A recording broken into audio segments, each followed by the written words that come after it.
Shalom Sobat WB yang dikasih Tuhan. Renungan Harian Wanita Bijak hari Rabu tanggal 20 Agustus 2025 berjudul Kuduskan Kristus. Pembacaan sabda Tuhan diambil dari kitab 1 Petrus pasal 3 ayat 13 sampai 17. Marilah sebelum kita membaca sabda Tuhan, kita berdoa terlebih dahulu. Tuhan Yesus, kami bersyukur untuk hari baru dan kesempatan serta rahmat yang Tuhan berikan, sehingga kami bisa mendengarkan kembali sabda Tuhan yang memberikan kami kekuatan, penghiburan, kelegaan, dan kemerdekaan. Ini kami Tuhan, kami siap mendengarkan sabda-Mu. Di dalam nama Tuhan Yesus kami berdoa, haleluya, amin. Sobat WB, pembacaan sabda Tuhan dalam 1 Petrus 3 ayat 13 sampai 17. Sekali lagi kitab 1 Petrus 3 ayat 13 sampai 17 menurut Alkitab Terjemahan Baru edisi 2. Menderita dengan sabar. Lagi pula, siapa yang akan berbuat jahat terhadap kamu jika kamu rajin berbuat baik? Tetapi sekalipun kamu harus menderita juga karena kebenaran, berbahagialah kamu. Sebab itu janganlah takut kepada mereka dan janganlah gentar. Kuduskanlah Kristus di dalam hatimu sebagai Tuhan. Siap sedialah pada segala waktu untuk memberi pertanggungjawaban kepada tiap-tiap orang yang meminta pertanggungjawaban dari kamu tentang pengharapan yang ada padamu. Tetapi haruslah dengan lemah lembut dan hormat, dan dengan hati nurani yang baik, supaya mereka yang memfitnah kamu karena perilakumu yang baik kepada Kristus menjadi malu karena fitnah mereka itu.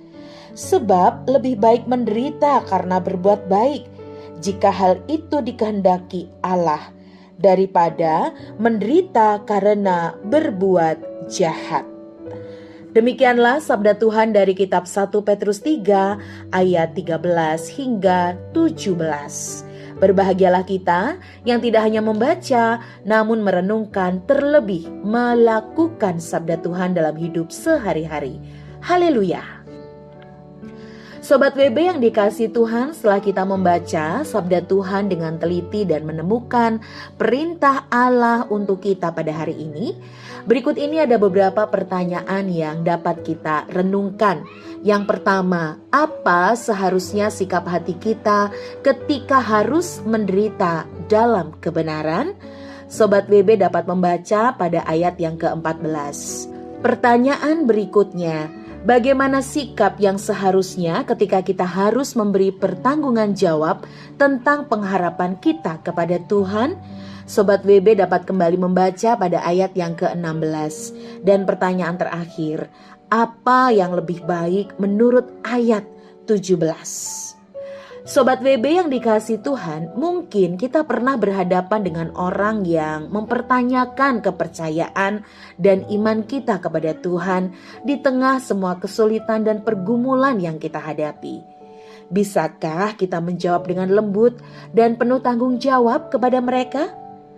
Rasul Petrus mengajar kita untuk menguduskan Kristus sebagai Tuhan. Artinya, kita menghargai dan menempatkan Yesus sebagai penguasa tunggal satu-satunya dalam hidup kita. Mengakui kehadiran dan perannya yang sangat penting dalam kehidupan kita. Mengkuduskan Kristus juga artinya kita menghormati Dia dari dalam lubuk hati yang paling dalam, yang tidak akan tergoyah atau terguncang dengan apapun yang terjadi. Hidup penuh pengabdian kepadanya karena hanya Dia yang berdaulat atas hidup kita. Mengenal Tuhan secara pribadi melalui firman yang kita baca setiap hari dan mengalami secara pribadi keterlibatannya dalam hidup kita, sehingga ketika ada yang mempertanyakan iman kita, kebenaran itu tinggal teguh di dalam kita dan menghidupkan kesaksian kita tentang Dia. Sobat WB, Kristus sudah memberikan segala yang terbaik, semua yang sempurna untuk kita. Bagian kita adalah meresponinya dengan menguduskan Dia sebagai Tuhan dan siap sedia pada segala waktu untuk memberi pertanggungan jawab kepada mereka yang membutuhkan penjelasan tentang pengharapan kita. Dengan lemah lembut dan hati nurani yang murni, sehingga tidak ada celah bagi mereka untuk mendakwa kita. Seorang pemenang dalam lomba adalah mereka yang tidak malu dan gentar dalam perlombaan, sekalipun sedikit yang di pihak kita. Sobat WB, sebelum kita membagikan kepada rekan dalam kelompok pemuritan tentang berkat yang kita terima dan komitmen kita, mari kita kembali berdoa. Tuhan Yesus, kami bersyukur bahwa firman hari ini mengingatkan kami untuk kami senantiasa mengkuduskan Kristus dalam kehidupan kami, sehingga kami siap dengan kesediaan kami memberi jawaban atas setiap pertanyaan, kepercayaan dan iman kami. Terima kasih Tuhan, kami bisa belajar dari pesan Rasul Petrus hari ini. Di dalam nama Tuhan Yesus kami berdoa. Amin. Kuduskanlah Kristus di dalam hatimu sebagai Tuhan. Siap sedialah pada segala waktu untuk memberi pertanggungjawaban kepada tiap-tiap orang yang meminta pertanggungjawaban dari kamu tentang pengharapan yang ada padamu. Kitab 1 Petrus 3 ayat 15, Alkitab Terjemahan Baru edisi 2.